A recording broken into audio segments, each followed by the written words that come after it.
और पूंजीपतियों ने सफेद कपड़े पहनकर जो राजनीति को व्यापारीकरण कर दिया, राजनीति को पैसा कमाने का घमंड पड़ी। तुम्हारा बेटा उठकर आंधी के पास में उस गांव में उस विक्रम मीणा को न्याय दिलाने आ गया। चुका रहा हूं मैं, जो नंगे पैर घूम रहा हूं, मेरी हालत की किसान जातियां एक दिन तो नंगे पैर देखकर कम से कम एक दिन तो उनको तरस आएगा कि नरेश बनाए, प्रभात चौधरी, अंकित धायल, मनीष यादव, कई सारे ऐसे लोग थे। आज वैसे तो मेरा स्वास्थ्य बिल्कुल भी ठीक नहीं था और ये केवल बहाना लगाने की बात नहीं है, लेकिन मैं पिछले 25 साल से, जब से यूनिवर्सिटी राजस्थान विश्वविद्यालय जयपुर में पढ़ने आया और छात्र राजनीति में कूद गया, सामाजिक जीवन में काम करने लगा, सभी युवा साथी जानते हैं और अब तो आजकल तो पंच बुजुर्ग भी जानने लग गए होंगे कि मैंने 25 साल की इस राजनीतिक जीवन में, सामाजिक जीवन में अनवरत चलता रहा, कभी रुका नहीं। सड़कों पे भी संघर्ष करता रहा, जहां मुझे लगा यहां अन्याय हो रहा वहां खड़ा होकर वो लड़ाई लड़ने का प्रयास किया। और इस 25 साल की राजनीति में आपके बेटे को कोई पद नहीं मिला। हां, ये बात जरूर है कि लोगों के दिलों में जो जगह बनाने का प्रयास किया, भगवान ने वो आशीर्वाद मुझे दिया कि आज मैं अपने आप को भी गर्व महसूस करता हूं, ईश्वर की कृपा मानता हूं कि एक 12 में छोटे से गांव, नया गांव में पैदा होने वाले लड़के को, जिसके पास कोई ओहदा नहीं है, पद नहीं है, उसके बाद भी इस थानागाजी की धरती पर आपने मुझे इस कार्यक्रम का मुख्य अतिथि बनाकर आपने जो मुझे बुलाया, उसके लिए मैं आप सबको तहे दिल से धन्यवाद देता हूं। 25 साल के इस राजनीतिक जीवन में मुझे कोई पद नहीं मिला। हां, मुझे मिला, मुझे लोगों की सेवा करने में 32 मुकदमे मिले, मुझे लोगों के लिए लड़ाई लड़ते हुए 14 बार मैं जेल गया, पुलिस की लाठियां खाई, कई कठिनाइयां झेली।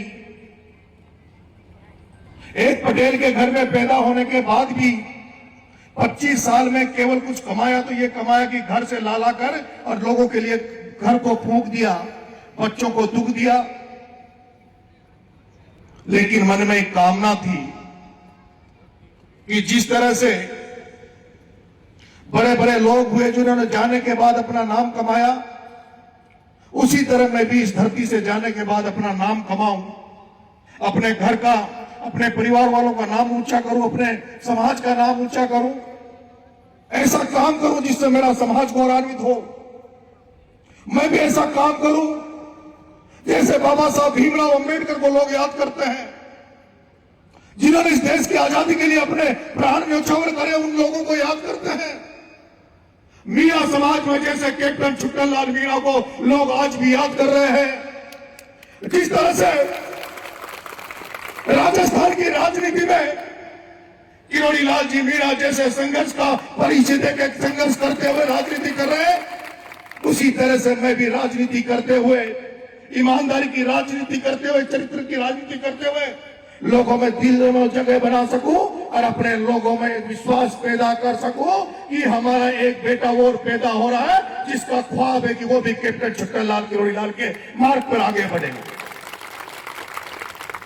और आपने देखा होगा 25 साल से लगातार अनुरोध चल रहा हूं और पिछले 2 साल में तो आपने देखा होगा आपके बेटे ने राजस्थान नहीं देश में इतिहास रचा, जिसको पार्टियों ने नहीं पूछा, नेताओं ने नहीं पूछा, उसके बाद भी आपके बेटे ने लोगों के बीच में काम करके मात्र 1 साल में राजस्थान के 3 अलग अलग जिलों की 3 अलग अलग विधानसभा से आपका बेटा अभिमन्यु की तरह अकेला लड़ाई लड़ा।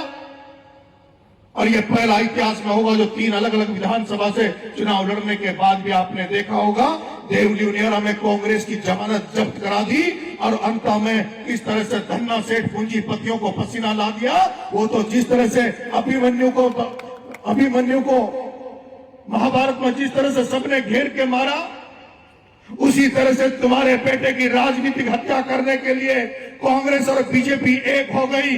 मोरपाल सुमन जो बीजेपी का कैंडिडेट प्रत्याशी चुनाव लड़ रहा था, उसने लेटर लिखा कि जो भारतीय जनता पार्टी के बड़े बड़े नेता थे, जो लोकसभा स्पीकर के पद पे ओम बिरला जैसे बैठे हैं, उन सारे लोगों ने कांग्रेस के कैंडिडेट प्रमोद जैन भाया के पैसों में बिककर उसका काम, उसका साथ दिया। अगर उसके पैसों में बिकते नहीं, उसका उस पूंजी पे धंधा सेठ के पैसों का अगर बंटवारा नहीं होता, तो हो सकता था तुम्हारा बेटे भी आज एमएलए होता। तुम्हारा बेटे के पिछले 2 साल जो निकले हैं, 3 आपका बेटा चुनाव लड़ा, चुनाव में सक्रिय रहा, लेकिन चुनाव में सक्रिय नहीं हुआ। आपने समरावता में देखा होगा, आपका बेटा जब एक एसडीएम, एक कलेक्टर एक अन्याय कर रहा था, गांव की माता बहनों को वोट देने से रोक रहा था, फर्जी वोट दिला रहा था, तो उसको जो इलाज किया, उसके बाद आपका बेटा 8 महीने जेल रहा। 8 महीने जेल रहा। 8 महीने जेल से निकलने के बाद भी एक दिन भी घर नहीं गया। लोगों को यहाँ इस राजस्थान को नशा मुक्त बनाने के लिए, भ्रष्टाचार मुक्त बनाने के लिए जन क्रांति यात्रा नंगे पैर सड़क पर निकल गया। उसके बाद पिपलौदी में, झालावाड़ में 7 बच्चे भ्रष्टाचार की भेंट चढ़ गए, स्कूल की बिल्डिंग गिरने से मर गए। उन बच्चों को न्याय दिलाने के लिए झालावाड़ में धरना देकर बैठ गया। 40 दिन फिर जेल में डाल दिया, लेकिन 40 दिन जेल में रहने के बाद भी नहीं रुका। जेल से आया, जब उन बच्चों को न्याय नहीं मिला तो 15 दिन भूख हड़ताल पर गांधी के मार्ग पर चलते हुए जयपुर की राजधानी में आमरण अनशन पर बैठ गया। मृत सैया पे तुम्हारा बेटा चला गया, लेकिन तुम्हारा बेटा फिर भी मौत से भी नहीं डरा।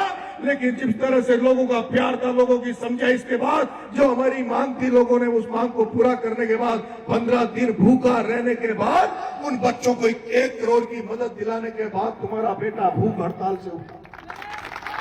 तुम्हारा बेटा भूख हड़ताल से उठा। और उसके बाद तुमने देखा होगा, नरेश मीणा 15 दिन भूखा रहने के बाद भी एक दिन भी घर नहीं गया था।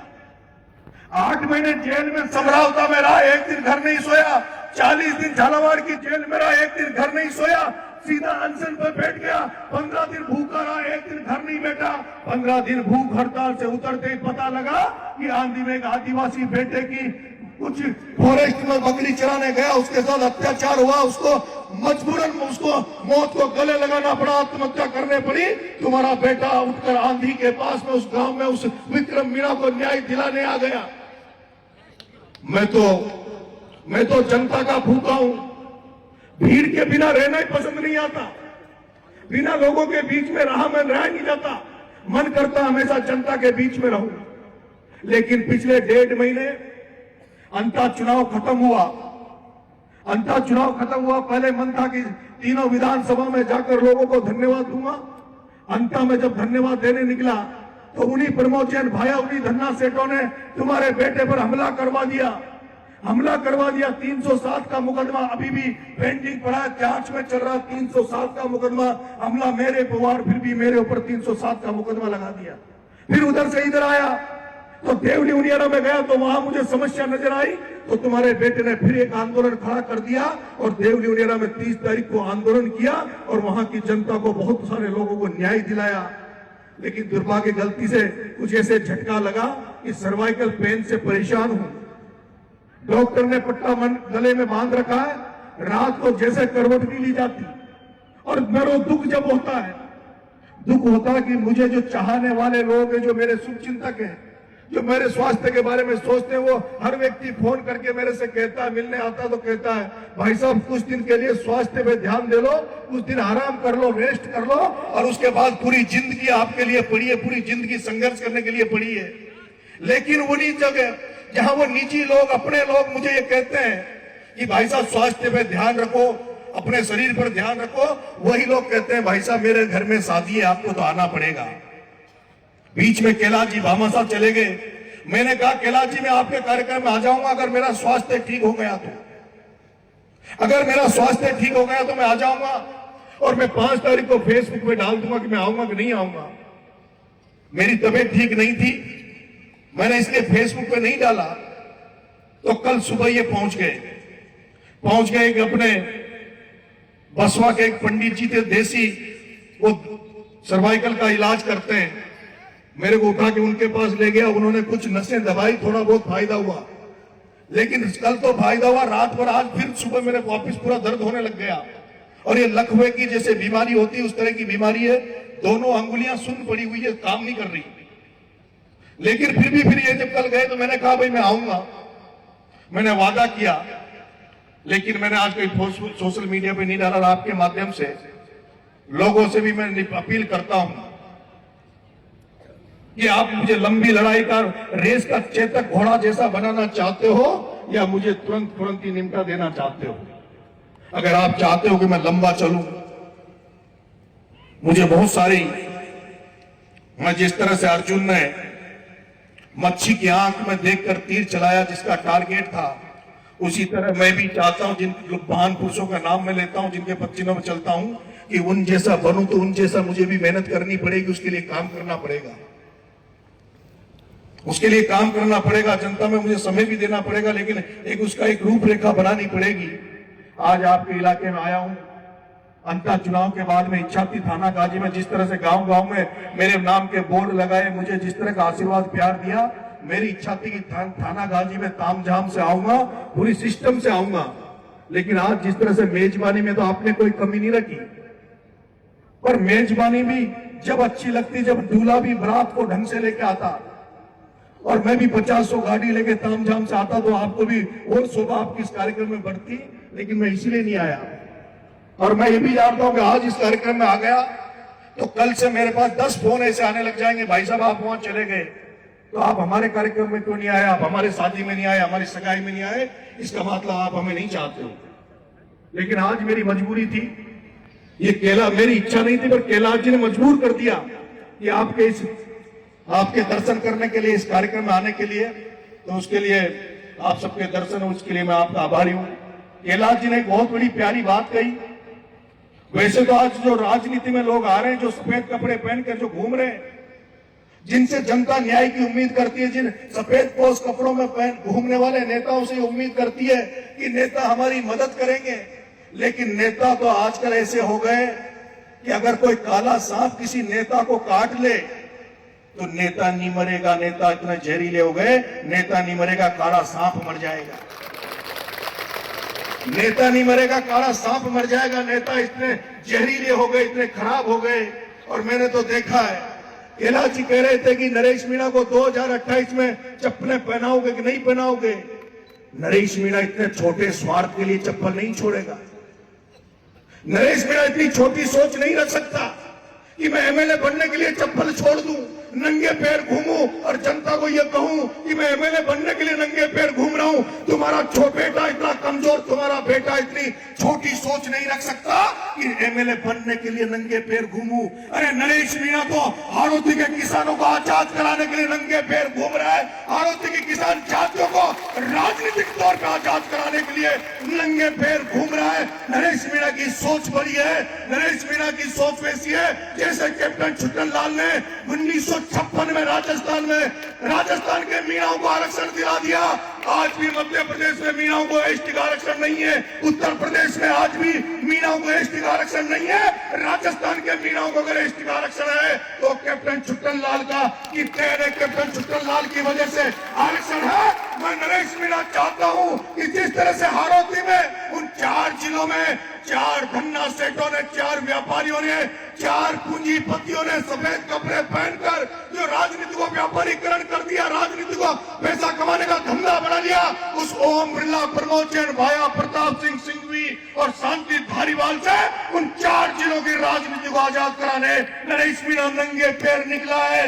नरेश मीणा सोच रहा है मैं जो समर्पण कर रहा हूँ, कीमत चुका रहा हूँ, मैं जो नंगे पैर घूम रहा हूँ, मेरी हाड़ौती की किसान जातियां एक दिन तो नंगे पैर देखकर कम से कम एक दिन तो उनको तरस आएगा कि नरेश मीणा किसानों को जगा रहा है। नरेश मीणा इन धन्ना सेठों से हमें आजाद दिलाने निकला, इसलिए नरेश मीणा नंगे पैर घूम रहा है। ये तो कोई पता नहीं भगवान कब तक इस नरेश मीणा को नंगा पैर रखेगा। इसलिए नरेश मीणा छोटी सोच नहीं रखता। आप आशीर्वाद रखना, आप सहयोग करना। मैंने कहा जिस तरह से नेता आज राजनीति में पैसा कमाने का जिन्होंने धंधा बना लिया, एक वो नेता जिन्होंने राजनीति को धंधा पैसा कमाने का बना लिया, और दूसरी तरफ कैलाश भामाशा है, जिसने एक राजनीति में होने के बावजूद भी एक जन सेवा का मार्ग अपनाकर एक विद्यालय आपके सामने खड़ा किया है। और जिन्होंने कहा कि मैं अनाथों के बच्चों, अनाथों के कोई भी बच्चा होगा उसको मैं नर्सरी से लेकर मैं 12वीं तक उसको निःशुल्क पढ़ाऊंगा। हम तो आपसे हाथ जोड़ के निवेदन ये करना चाहते हैं, हम तो आपसे ये आग्रह करना चाहते हैं कि कोई इस व्यक्ति इस इलाके का कभी मिले, कोई व्यक्ति आपकी राजनीति चमके कि नहीं चमके, एमएलए बने कि नहीं बने, उससे कोई मतलब नहीं है। लेकिन अगर कोई व्यक्ति इस एरिया का अगर 5 साल बाद 10 साल बाद नरेश मीणा से मिले तो वो ये कहे कि जिस स्कूल में तुम उद्घाटन करने आए थे, जिस कैलाश भामाशाह ने स्कूल बनाया था, वो आज जन सेवा का मार्ग बन गया, गरीब बच्चों को पढ़ाने का मार्ग बन गया। आज भी हमारे इलाकों में कई ऐसे बच्चे होते हैं जो मेरिट में आते हैं, 12th में मेरिट में आते हैं, वो होनहार होते हैं, लेकिन उनके माँ बाप की स्थिति ऐसी नहीं होती कि वो अपने बच्चों को अच्छी शिक्षा दिला सके। इसलिए भामाशाह साहब आपसे निवेदन करेंगे कि जिस दिन आपको ये लग जाए कि ये गरीब बच्चा लेकिन इसमें पढ़ने की ललक है, ये पढ़ लिख कर आगे बढ़ना चाहता है, इसके पास ऐसी व्यवस्था नहीं है जिससे ये पढ़ लिखे, तो उसको भी आप निःशुल्क मदद करना, उसको भी आप आगे बढ़ाना। इससे बड़ा पुण्य का काम, इससे बड़ा धर्म का काम कोई हो नहीं सकता। और आदरणीय जगन जी मेडिया साहब कह रहे थे, उन्होंने गाने के माध्यम से 2 लाइन गाई थी कि 2028 में नरेश एमएलए बनेगा और कांग्रेस झाला दे के बुलाएगी। नरेश मीणा 2028 में एमएलए बनेगा, कांग्रेस पार्टी झाला दे के बुलाएगी। आदरणीय जगन जी और आदरणीय पंच पटेल और मेरे युवा साथियों, अब मुझे किसी से उम्मीद नहीं बची, मुझे किसी से उम्मीद नहीं बची, मुझे किसी से आशा नहीं बची। मुझे तो आशा और उम्मीद है जो सामने पंच पटेल बैठे, मेरे युवा साथी माता बहने बैठी है, इनके आशीर्वाद की आशा बची है, इनके आशीर्वाद की उम्मीद बची है। किसी के दरवाजे पे झोली फैलाकर नरेश मीणा नहीं जाएगा। अगर नरेश मीणा किसी के दरवाजे पे जाएगा तो इस जनता जनार्दन के दरवाजे पे जाएगा। इनके आशीर्वाद से राजनीति में आगे बढ़ने का प्रयास करूंगा। अब किसी को राजनीति में भगवान नहीं बनाऊंगा, किसी का झंडा नहीं उठाऊंगा। अब तो झंडा तो इस जनता का उठाऊंगा जिस जनता की दम पर 3 बार निर्दलीय चुनाव लड़ लिया। लेकिन राजनीति में सारे गणित जानने लग गया, समझने लग गया, 3 चुनाव का अनुभव हो गया। तुम्हारा बेटा राजस्थान विश्वविद्यालय की राजनीति में जब आया तो खुद तो चुनाव नहीं लड़ा, राजस्थान विश्वविद्यालय का अध्यक्ष तो नहीं बना, लेकिन तुम्हारे बेटे ने राजस्थान विश्वविद्यालय जो सबसे बड़ा विश्वविद्यालय राजस्थान का था उसमें कई निर्दलीय अध्यक्ष बनाए। प्रभात चौधरी, अंकित धायल, मनीष यादव, कई सारे ऐसे लोग थे जिनको तुम्हारे बेटे ने अध्यक्ष बनाकर दिखा दिया। अब नरेश मीणा, आदरणीय जगन जी, ये आपका बेटा वो ताकतवर होता जा रहा है और आपका अगर आशीर्वाद रहा तो 2028 में नरेश मीणा तो एमएलए बनेगा कि नहीं बनेगा, पर नरेश मीणा का ख्वाब है कि नरेश मीणा जब विधानसभा में घुसे तो 5-10 लोगों को और भी लेकर नरेश मीणा उस विधानसभा में घुसे। उस मार्ग को बनाने का प्रयास कर रहा हूं, उसमें आप सब लोग आशीर्वाद देना, सहयोग करना। आपने बुलाया उसके लिए आपका बहुत बहुत धन्यवाद, आपका आभार। ये बाबा भर्तृ की तपोभूमि है, ये बाबा भर्तृ की तपोभूमि है जिसने सब राजपाट छोड़कर तप करने निकल गए थे। ये माता नारायणी की धरती है, इस मां नारायणी देवी का और बाबा भर्तृ की कृपा आप पर, आशीर्वाद आप पर बना रहे और आपकी कृपा मेरे ऊपर बनी रहे। बहुत बहुत धन्यवाद। राम राम साहब।